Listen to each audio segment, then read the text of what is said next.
이번 주간에 저는 복음이 내게 얼마나 들려졌나 이런 좀 생각을 할 수 있는 기회가 되었습니다. 여러분은 복음이 얼마나 들린 것 같아요? 또 복음이 내게 어떻게 얼마나 자리 잡고 있는 것 같아요? 구원받은 하나님 자녀에게 구원 이후의 시간표에 아주 중요한 것들은 평탄한 삶에서 오는데 늘 문제, 사건 이걸 통해서 인생 전환점을 보게 하십니다. 그런데 거기서 갈림길이 나와요. 인생의 전환점이 될 만한 것을 발견하는 게 아니라 옛날 체질로 자꾸 이렇게 떨어지든지 아니면 원래의 나와 관계없이 하나님이 주신 것을 볼 수 있는 눈을 열든지 그래 사실은 전환점이 나오는 것이죠. 제가 그림 자주 그립니다만은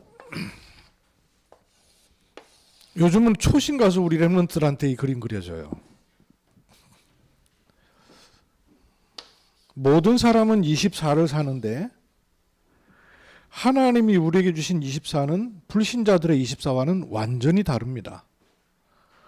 불신자 24는 24시간의 24예요. 그런데 우리의 24는 이런 24가 아니죠. 이거예요. 이거란 말이에요. 24시간의 24가 아니고 하나님의 것, 영원의 것이 들어와 25의 축복이 들어올 수 있는 그 24입니다. 그러면 그 24는 25로 그리고 영혼을 향할 수 있습니다.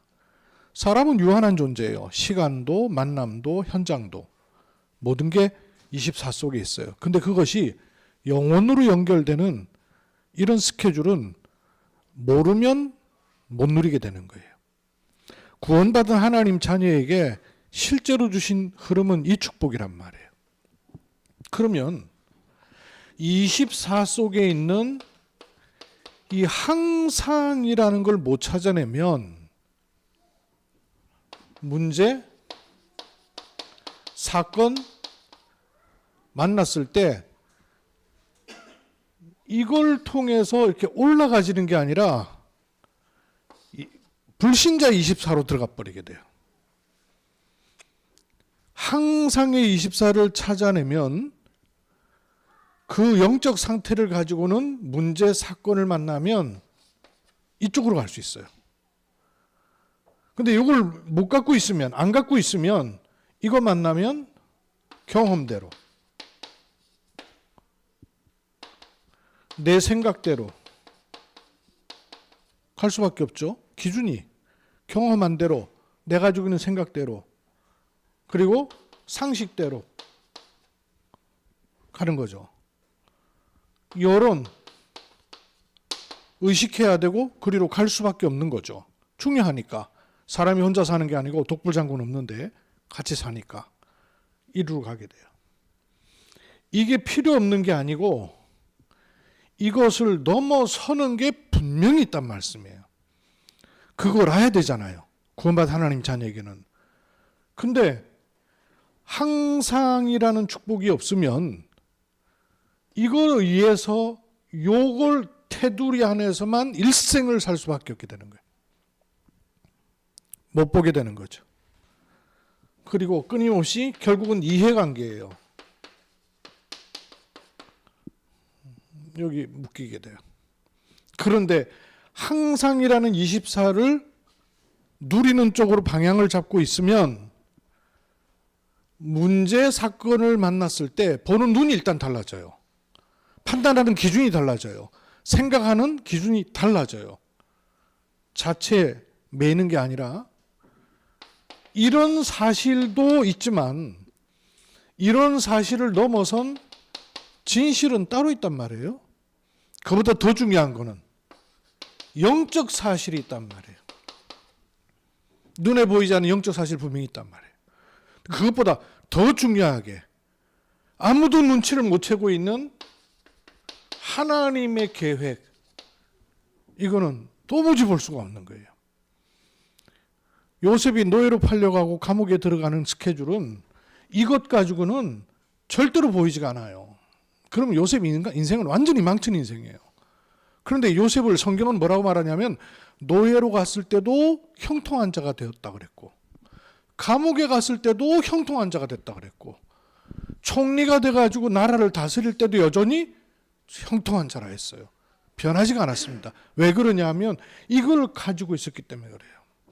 이걸 가지고 있는 사람은 문제 사건을 만나면 반드시 달라집니다. 자기 생각대로 안 가요. 자기 체질대로 안 가요. 여론대로 안 가요. 사람들의 기준대로 안 가고 상식대로 안 갑니다. 왜? 그것 넘어서는 것들이 수도 없이 있기 때문에.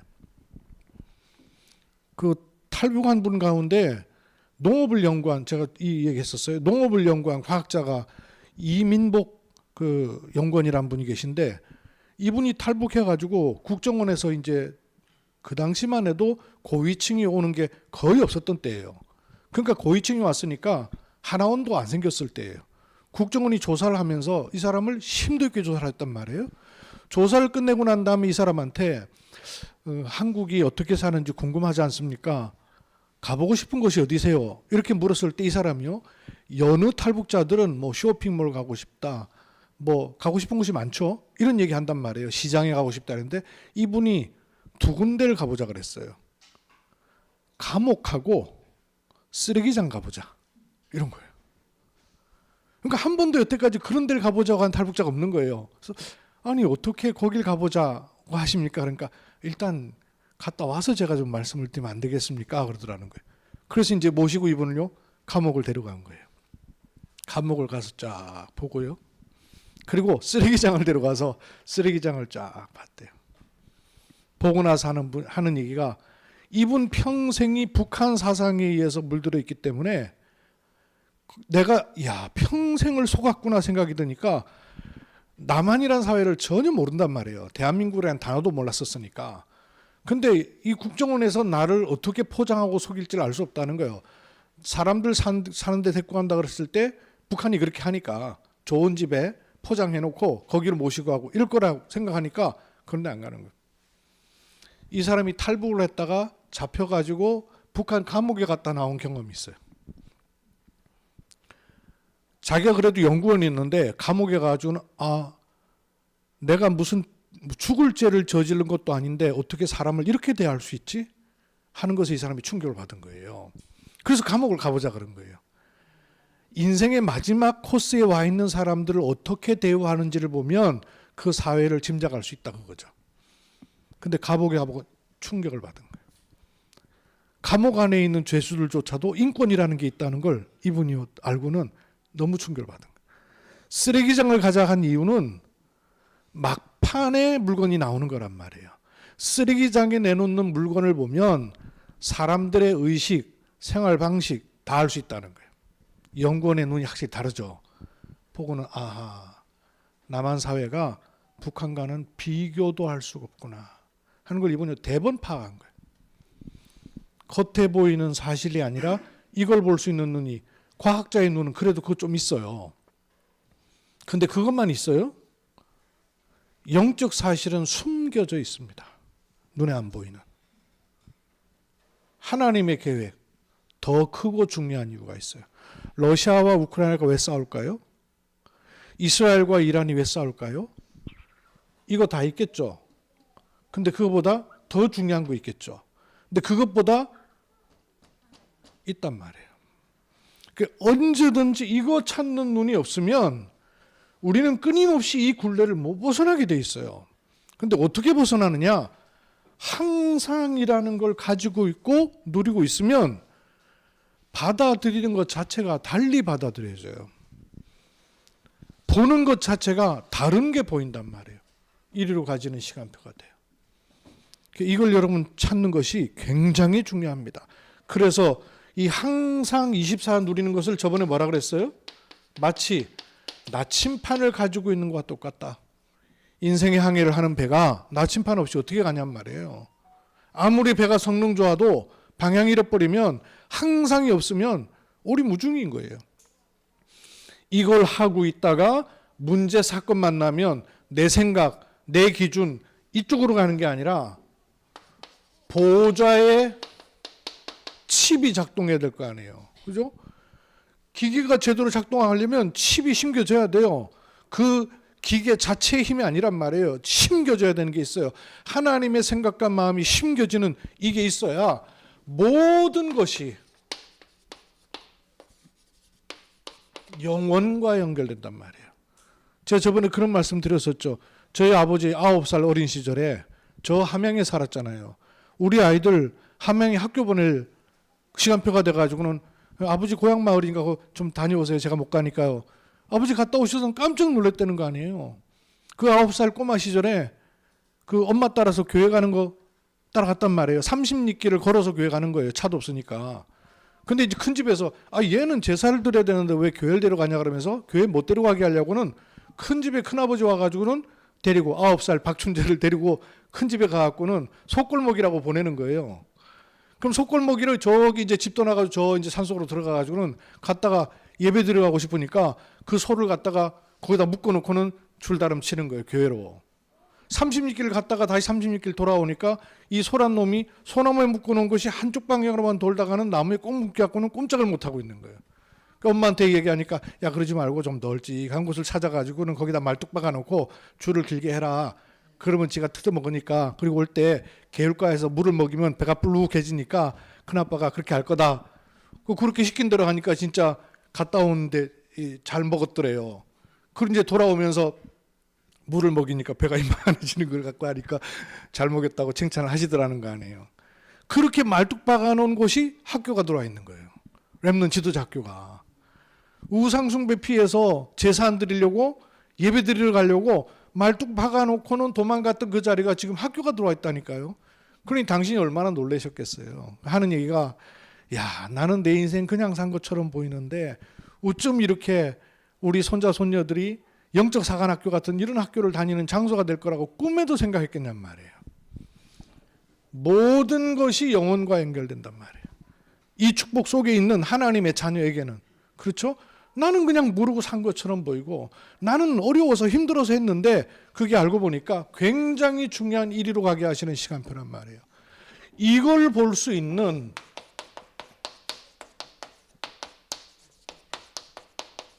인생 전환점을 가져야 됩니다. 문제나 사건이 아니라 사실은 인생 전환점을 주신 거거든요. 근데 문제 사건으로 보이니까 계속 빠져나가는 거예요. 저는 이 전도운동 속에 있으면서 여러 사람들 많은 일들 겪잖아요. 겪으면서 어쩌면 이렇게 그것만 넘어서면 될 텐데 싶은 일들이 있어요. 그것만 넘어서면 그 다음 게 보일 텐데 7분 응선에서 늘 안 돼요. 미끄러져. 원래로 돌아. 자기 생각, 자기 경험, 자기 지식, 자기 판단으로 늘 가요. 그걸 넘어서 저 뒤에 있는 것을 볼 여지가 안 생겨요. 인생 전환점이 올 때마다 오늘 성경 찾아보겠습니다만은 그런 고비고비마다 사건이나 문제 자체가 아니고요. 끊임없이 하나님은 어느 쪽으로 가게 하시냐면 이리로 가게 하셔요. 복음이 아닌 복음화 쪽으로 가게 하시는 거예요.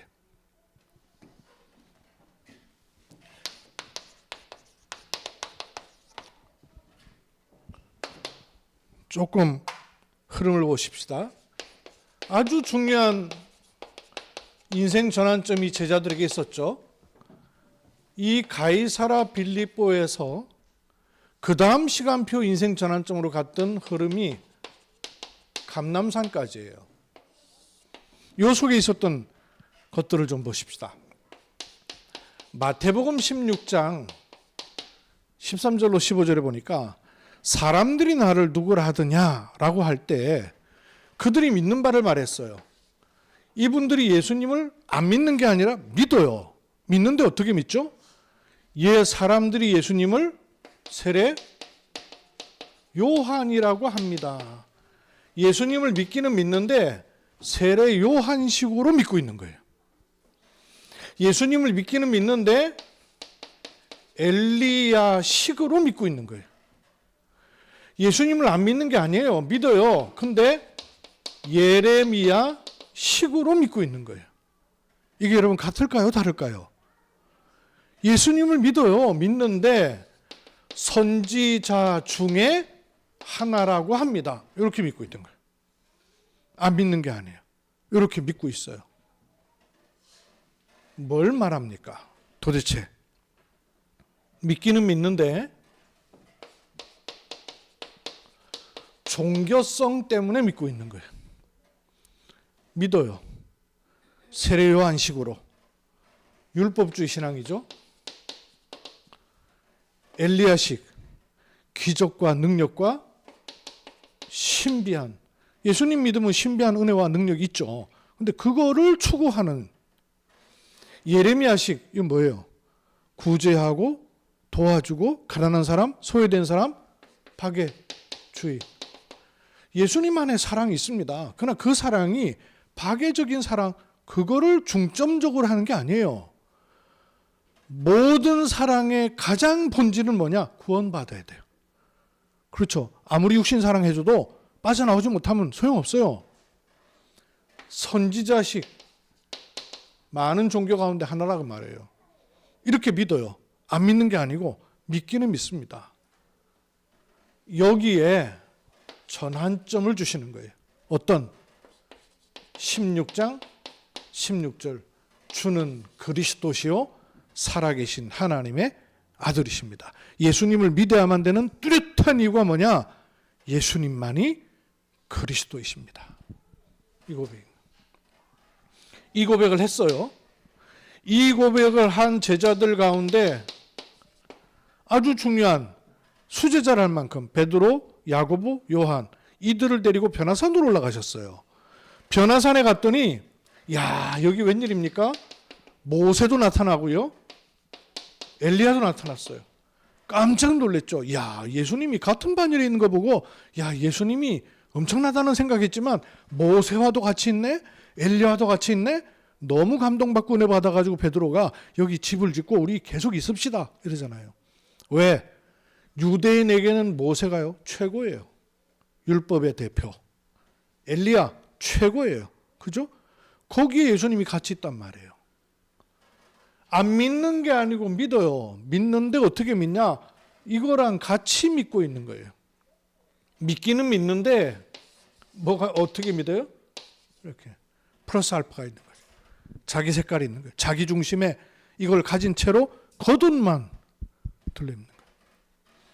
여기에 8절 오로지 예수만 남았더라. 모세도 사라지고 엘리야도 사라지고 오로지 예수만 남았더라. 이 전환점이 있어야 되는 거예요. 그래서 변화산으로 데려가시는 거예요. 이익 때문에 내가 예수 믿으니까 마음이 편안하고 참 좋더라. 시작은 그렇게 될 수 있어요. 그러나 그게 본질은 아니잖아요. 인생을 바꿀 만한 전환점이 되는 것은 아니란 말이에요. 자기 신앙의 기준, 자기 신앙 기준, 이게 안 바뀌는 거예요. 또 지난번에도 봤습니다만 요한복음 6장 26절에서 71절, 여러분 나중에 요한복음 6장을 조금 집에 가서 구체적으로 한번 깊이 있게 찾아보세요. 제가 조금 더 보려고 하는데요. 마태복음 6장에 예수님께서 제자들에게 이러시잖아요. 표적을 본 까닭이 아니고 떡 먹고 배부른 까닭에 나를 따라오는구나. 따라와요. 따라온다는 말은 믿는다는 말이에요. 믿는데 왜 따라오냐면 표적 보고 따라오는 게 아니라, 표적이라는 건 뭐 그 기사와 이적을 말하는 게 아니고, 아하, 예수님이 그리스도이시구나는 증거를 잡는 걸 표적이라 말하는 거예요. 그런 표적을 보고 따라오는 게 아니고 먹고 배부른 것 때문에 따라오는구나. 그래서 뭐라고 말씀하셔요? 그 먹는 것 때문에 감동받지 말고 진짜는 하늘로 본 떡 산떡을 받아 먹어야 된다 하니까, 우리가 다시는 안 먹어도 될 양식을 주시려냐? 그러니까 나를 먹는 자는 생명의 떡을 먹는 것과 같다. 그래서 내 살을 너에게 줄 것이고 내 피를 너에게 줄 것이다. 이러니까 야, 뭐야, 자기 살을 준다니 어떻게 우리가 자기 살을 먹고 우리가 자기 피를 먹어? 못 알아듣죠, 유대인들이. 근데 유대인들만 못 알아듣는 게 아니라 이 말씀을요, 가버나움에 가셔서 또 말씀하셔요. 가버나움 회당에 가서 또 이 말씀을 하시니까 제자들이 수근거립니다. 야, 이 말씀 되게 어렵지? 저 무슨 말이야? 못 알아듣겠네? 못 알아만 들은 게 아니고 그때로부터는 제자들이 고민이 되기 시작한 거예요. 말씀이 안 들리니까. 이러다가 성경은 뭐라고 말하느냐? 제자 중 믿지 아니하는 자들이 떠나니라. 제자 중에, 무리가 아니고 제자 중에도 믿지 않는 사람들이 떠나는 거예요. 이런 것이 왔을 때 인생 전환점이 복음 쪽으로 가는 방향을 잡는 게 아니라 떠나버리는 거예요. 왜? 왜 그랬습니까? 말씀이 이해가 안 돼서 그래요. 그러자 예수님께서 이렇게 말씀하셔요. 6장 63절에 여러분 이 말씀은 많이 듣는 말씀이죠. 살리는 것은 영이니 육은 무익하니라 라는 말씀이 왜 나오냐면 이때 나오는 거예요. 이 그림 갖고 보세요. 살리는 것은 여기 있는 게 아니야. 이거 진짜 살리려면 위에서 봐야 살릴 수 있어. 그 말이에요. 근데 이 위로 네가 못 가는 이유가 뭐냐? 이것 때문에 못 가고 있는 거야. 원래 네 기준 때문에. 그 말씀 아니에요. 살리는 것은 영이니 육은 무익하니라. 이러면서 남아있는 제자들한테도 또 되물으셔요. 너희도 떠나려느냐? 이러셔요. 그때 베드로가 뭐라고 말합니까? 영생의 말씀이 여기 있사오니 우리가 어디로 가오리까? 이렇게 갈 수 있는 답이 나와야 돼요. 여기는 이거, 여기는 이거, 여기는 68절, 6장 68절. 못 알아듣는 사람이 있는가 하면 영생의 말씀을 알아들은 사람이 나오는 거예요. 그럼 내가 어디로 가겠냐? 이러는 거예요. 그러면서 70절에 보면 심지어는 너희 중에 한 사람은 마귀니라 이렇게 말씀하셔요. 그게 누구였어요? 가룟 유다였단 말이에요. 가룟 유다도 그 제자들의 무리 가운데 하나 있었습니다. 나중에 어떤 일이 일어났는가를 우리 아시잖아요. 언제든지 두 가지가 동시에 일어나게 돼 있어요. 마태복음 28장 16절에서 20절에 보면, 특히 17절에 보면 아직도 의심하는 자들이 있더라. 부활하신 주님께서 제자들을 불러 모으시잖아요. 불러 모으시는 그 자리에 왔는데 그들이 아직도 의심하는 자들이 있더라. 그럼 이때는 예수님의 부활을 제자들이 본 상태일까요? 못 본 상태일까요? 아직 못 봤을 때일까요? 보고 난 이후일까요? 보고 난 이후에 모이라 하셨어요. 고린도전서 15장에 보면 게바에게도 보이시고 다른 사도들과 야고보에게도 보이시고 일시에 500여 형제들에게도 보이시니 그렇게 말씀하셨어요. 보고 나서도 아직도 의심하는 자도 있는 거예요. 여기에다가 뭐라고 말씀하셔요? 20절에 봐서 보이는 게 아니라 세상 끝날까지 내가 너희와 항상 함께 있을 것이다. 이게 확인하면 안 돼요. 이 확인이 안 되면 그렇지. 그럼 왜 아직도 의심하는 자들이 있을까요? 여기는 종교성 때문에, 여기는 자기 신앙의 기준 때문에, 여기는 말씀 못 알아들어서, 여기는 왜 아직도 의심하고 있을까요? 아주 체질이라 체질. 안 믿는 게 체질이요. 왜? 이것밖에 못 봤으니까. 굳어져 있으니까. 안 믿어지는 거예요. 인생 전환점을 주시는데 전환이 안 돼요. 어디로 전환해야 되느냐? 복음화 쪽으로 가도록 하시는데. 두 번째 어떤 전환점이 왔어요? 감람산에서 마가 다락방으로의 전환점이 또 있는 거예요. 또 마가 다락방에서 어디로 가요? 안디옥으로 가는 전환점이 또 있었어요. 그 후도 있지만 오늘은 여기까지. 감람산에서 마가다락방으로 가는 전환점에 아직도 의심하는 자들을 부르셔서 사도행전 1장 3절에 40일 동안 하나님 나라의 일을 말씀하신 거예요. 하나님 나라의 일 40일간 이렇게 말씀하시니까 6절에 주님은 뭘 말씀하셨냐면 하나님 나라의 일을 말씀하셨어요. 근데 6절에 제자들이 궁금해가지고 물어본 게 있어요. 뭐 궁금해서 물었죠? 이스라엘 나라가 회복될 때는 언제입니까? 이러는 거예요. 이스라엘 나라. 그러니까 나라 얘기하니까 생각났는가 봐. 나라 얘기하니까 생각이 나가지고 이스라엘 나라는 회복될 때가 언제입니까? 이렇게 물었어요. 그러니까 주님 뭐라 그러셔요? 그거는 너희 알 바 아니요.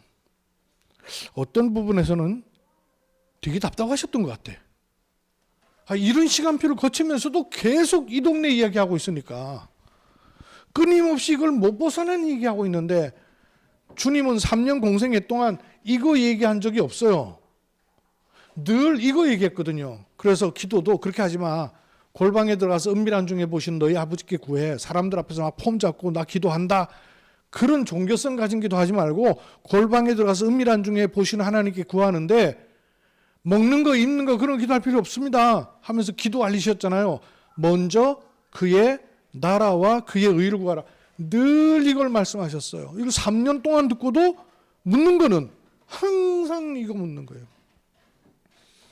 40일 하나님 나라 일을 말씀하셨는데 하나님이 목회하셨더라면 암 몇 번 걸렸을지 모르겠어요. 우리는 그런데 40일 하나님 나라 일을 말씀하시는데도 불구하고 듣고 난 다음에 아니 이런 도대체 그 오리무중이 어디 있어요. 이스라엘 나라 회복될 때가 언제입니까? 이러고 앉았는 거예요. 인생이 전환전 되지가 않는 거예요. 이쪽으로 갈 수가 없는 거예요. 그러면서 뭐라고 말씀하셨어요? 1장 8절에 오직 성령이 너희에게 마시면 너희가 권능을 받고 예루살렘과 유대와 사마리아와 땅끝까지 인생 전환점이 되는 말씀을 주시는 거예요. 인생 전환점이 되는 복음화의 언약을 주시는 거예요. 또 갑시다. 이렇게 해서 이 말씀을 가진 사람들이 13절로 15절 마가다락방에 모인 사람들이 몇 사람쯤 됐었죠? 혹시 모르시겠어요? 15절에 보면 이때 거기 모인 사람의 숫자가 나와요. 네, 120명. 아예 숫자까지 기록이 돼 있어요. 120명이 모였더라 그랬어요. 아까 제가 말씀드렸던 이거 절술 써놓을게요. 고린도 전서 15장 3절에서 8절에 보면 성경대로 죽으시고 성경대로 다시 살아나셨지 않느냐. 그 부활하신 주님께서 게바에게도 보이고 야고보에게도 보이고 다른 여러 사도에도 보이고 일시에 500여 제자에게 보인 것 아니냐 이렇게 말씀하셨어요. 그러면 380명 어디 갔어요? 380명은 아마 직장이 바빠갖고 갔겠죠? 그죠? 갑자기 일이 생겨가지고 병원 갔겠죠? 좌우장 갔을 것 같아요. 근데 과연 그렇게 직장 바빠서 가고 병원 바빠서 간 사람만 있었겠는가? 저는 요 사이에 제 길로 간 사람 또 있었을 거라고 생각돼요. 인생 전환점을 복음화 쪽으로 안 가고 제 길로 간 사람들이 틀림없이 있었단 말이에요. 왜냐하면 그 뒤에 증거들이 또 많이 나와요. 요렇게 된 이후에 이 말씀을 가지고 요 일 이후에 16절부터 26절 요거 저 성경 혹시 좀 찾겨져 있습니까? 요 사이에가 14절이잖아요. 일로 가야 돼요. 일로. 이 120명이 오로지 기도에 힘썼습니다. 오로지 기도에 힘쓴 사람들이 그 다음에 한 게 뭔가를 보셔야 돼요. 오로지 기도에 힘쓰고 나면서 깨달아진 게 하나 딱 생긴 거예요. 16절에서 26절. 감람원이고 마가다락방 2장이죠. 마가다락방은 사도행전 2장이란 말이에요. 그죠? 그 감람원에서 40일 하나님 나라의 일을 듣고 오로지 기도하고 오순절의 시간표 사이에 있었던 일이에요. 기도하고 나서 제일 먼저 깨달아져서 한 게 뭐냐? 무슨 일 했죠? 누굴 했다고요? 네. 누구 대신? 가룟 유다. 예수님께서 12제자를 세우셨는데 이 가운데 가룟 유다가 예수를 팔고 양심의 가책을 받아가지고는 목매다가 죽었다가는 줄 끊어져 가지고는 떨어져서 창자가 터져 죽었단 말이에요. 그래서 그 장사를 지냈어요. 피밭이라는 곳에다가. 그 일을 설명을 하면서 뭐라고 말하냐면 그 절수 한번 찾아줘 보세요. 17절. 아까 넘기더니 어디 갔어요? 17절. 예. 아닌데 이거 2장 맞아요? 이건 아니죠. 장수가 1장, 사도행전 1장. 예, 1장 17절.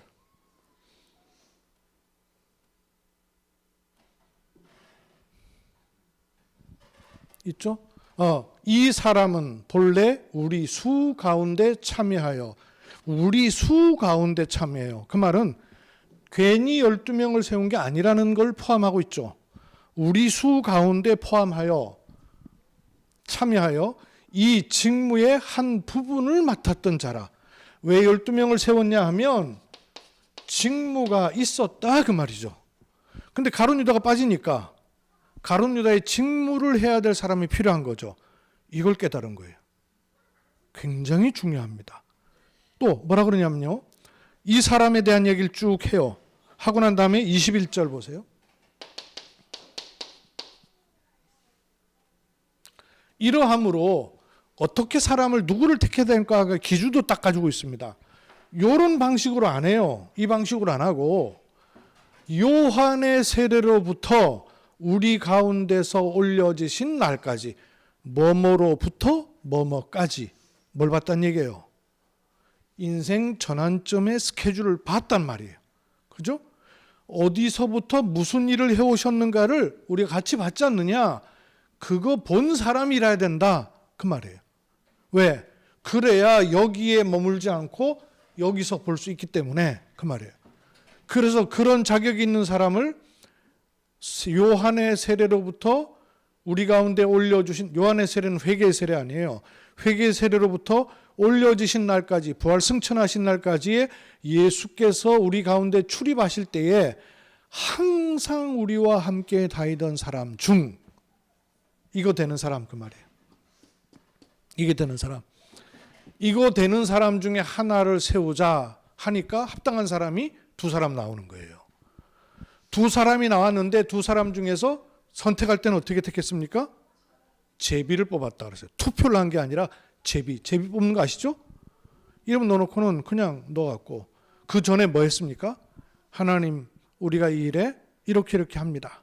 하나님의 성령께서 원하시는 것을 행하게 해주십시오. 제비를 뽑은 거예요.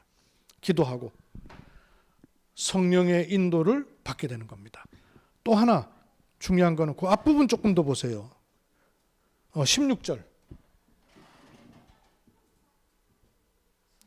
형제들아 성령이 다윗의 입을 통하여 예수 잡는 자들의 길잡이가 된 유다를 가리켜 미리 말씀하신 성경이 응하였으니 사건으로 본 게 아니라 뭘로 봤단 얘기예요?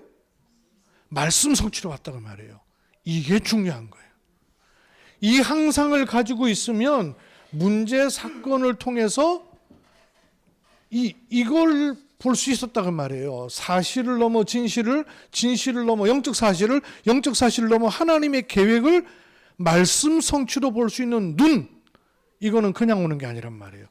여기서에서는 그걸로 볼 수가 없어요. 안 보입니다. 달리 보이는 거예요. 말씀 성취로 보는 거예요. 말씀 성취로 보니까 직무가 정확하게 나오는 거예요. 우리 임직 예배가 원래는 오늘이었거든요. 아마 궁금하시고 도대체 언제 하려고 목사님 얘기도 안 하시나 싶어서 궁금들 하시죠. 제가 아직 이 부분에 대한 답이 자꾸 이렇게 좀 지연돼요.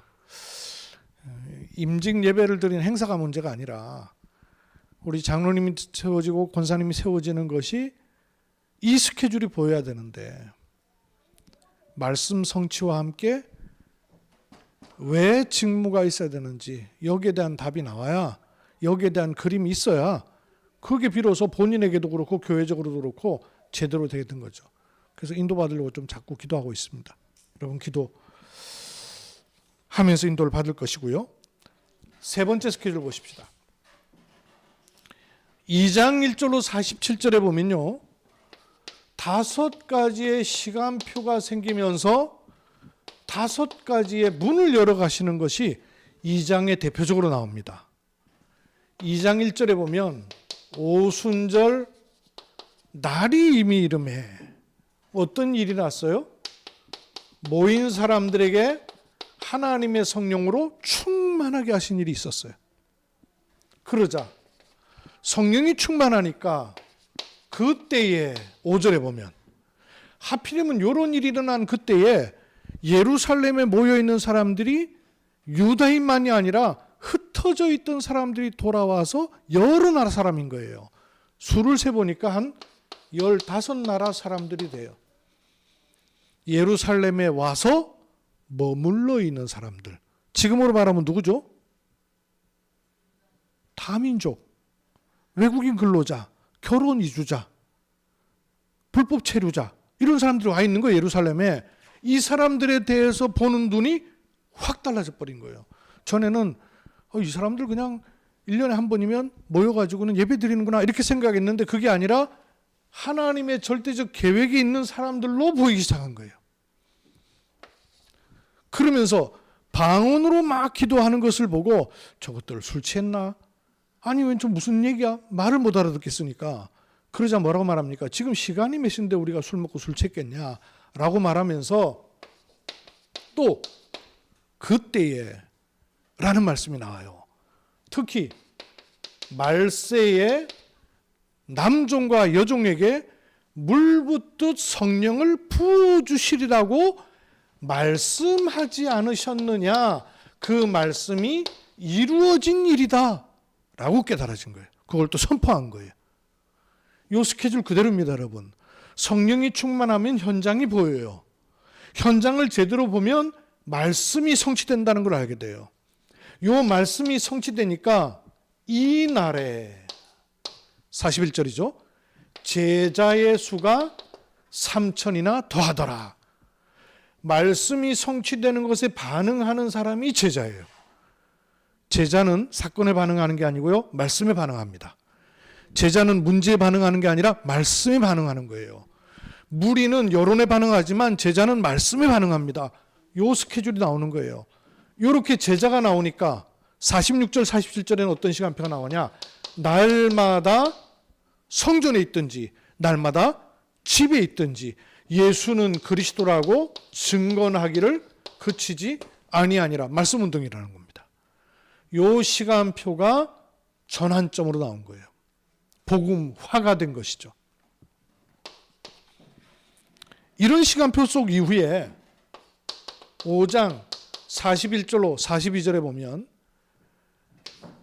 현장에 복음이 증거되는 일과 동시에 오히려 핍박도 생겼어요.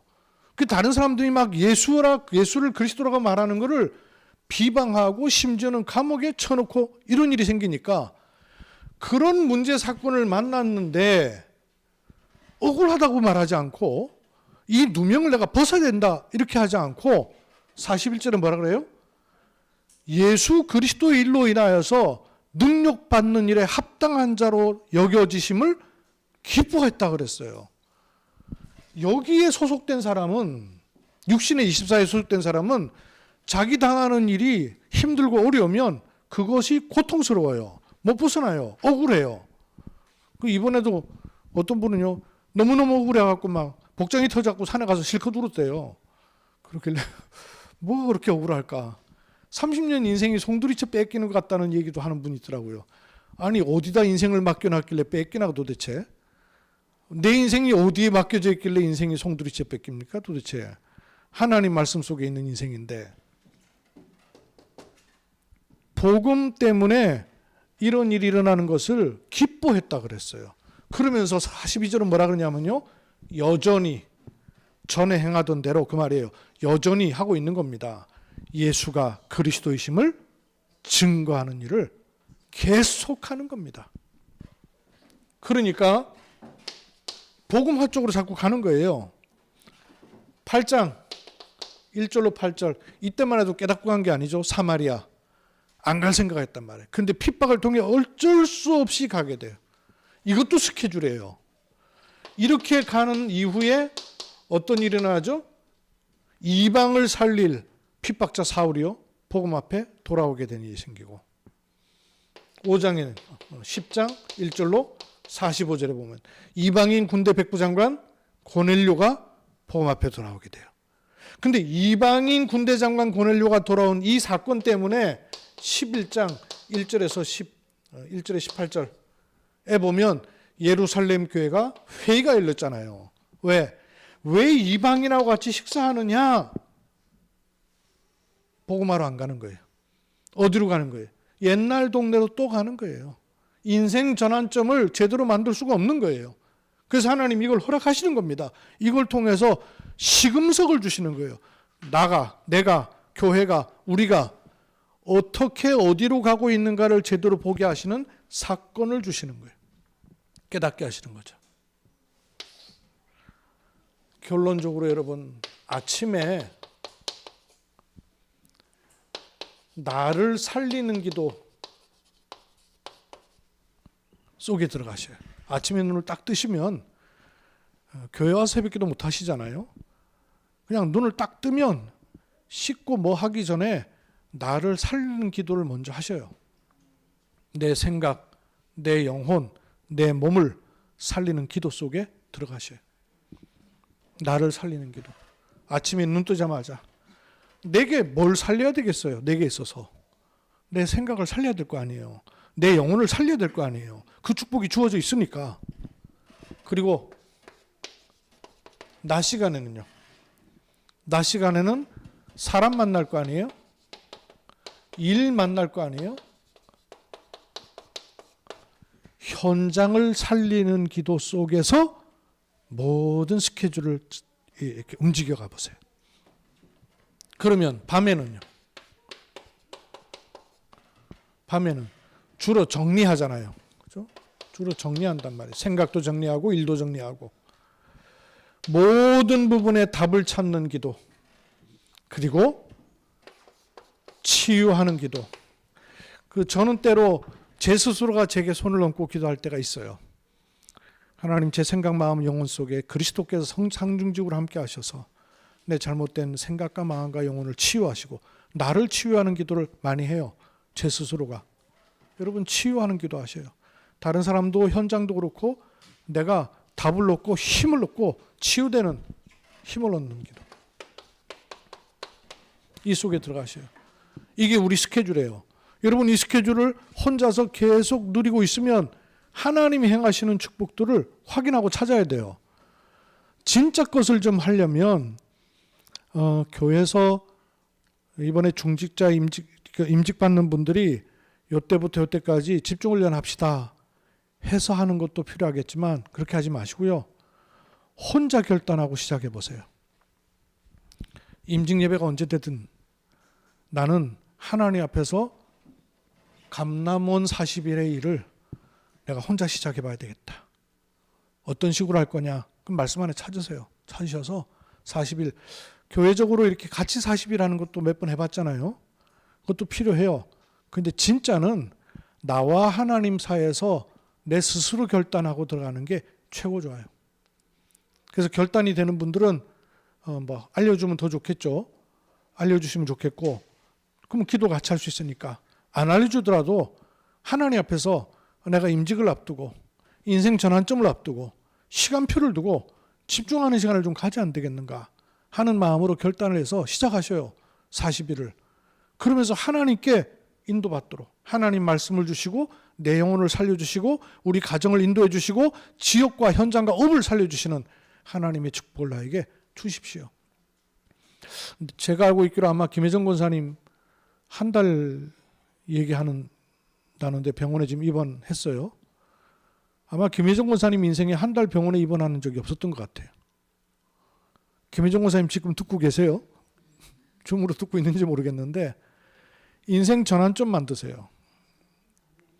정훈이 보고 답답한 게 아니라 그날 그 시간표에 하나님 불러갔을 수 있는 시간표였어요. 정훈이는. 그냥 육신적으로 보면 정훈이는 그날 그 시간에 간 인생이에요. 목숨 붙어서 평생을 침대에 누워 있어도 살아있는 것만으로도 감사해야 될 일이에요. 근데 정훈이 볼 때마다 열불이 막 죽겠거든. 그 인생 전환점 만드는 시간을 갖지 않으면 본인도 못 살리고 정훈이도 못 살려요. 다른 사람한테 시간표가 있는 게 아닙니다. 아들 살려주시면 내 영이 살 거예요? 아들이 괜찮아지면 내가 믿음 회복할 거예요? 순서가 그렇게 됩니까? 아니잖아요. 여러분 개인도 마찬가지예요. 제게 있어서도 코로나는요, 제 인생 전환점을 맞이하는 시간이었어요. 아무에게나 주시는 시간이 아니에요. 우리 박혜진 집사님 인생 전환점의 시간이 있었잖아요. 그러면 지나가거든요. 죽을 것 같은 시간도 지나가고요. 너무 행복해서 안 갔으면 좋겠다 싶은 시간도 지나가요. 안 지나가는 게 있어요. 뭔지 아십니까? 그때의 내 영적 상태는 안 지나가요. 남습니다. 너무 좋을 것 같든 너무 죽을 것 같은 그것을 대하는 내 영적 상태는 길이 남습니다. 우리 후손에게까지도 남아 들어갑니다. 그래서 인생 전환점의 시간을 여러분 개인이 특히 임직을 앞두고 있는 분들은 물론이고 우리 한 분 한 분이 인생 전환점 맞는 이런 중요한 축복을 누리시기를 주의 이름으로 축복합니다. 하나님의 은혜를 감사드립니다. 하나님께서는 지금도 말씀하고 계십니다. 강단을 통해서도 말씀하시고 현장을 통해서도 말씀하시고 사건과 문제를 통해서도 말씀하십니다. 복음 가진 하나님의 자녀야 복음 속으로 들어가라 말씀하십니다. 복음 화해 시간표로 들어가라 말씀하십니다. 우리 개인이 하나님 앞에서 이 행복, 이 은혜, 이 비밀로 충만하도록 축복을 더하여 주옵소서. 주 예수 그리스도의 이름으로 기도하옵나이다. 아멘.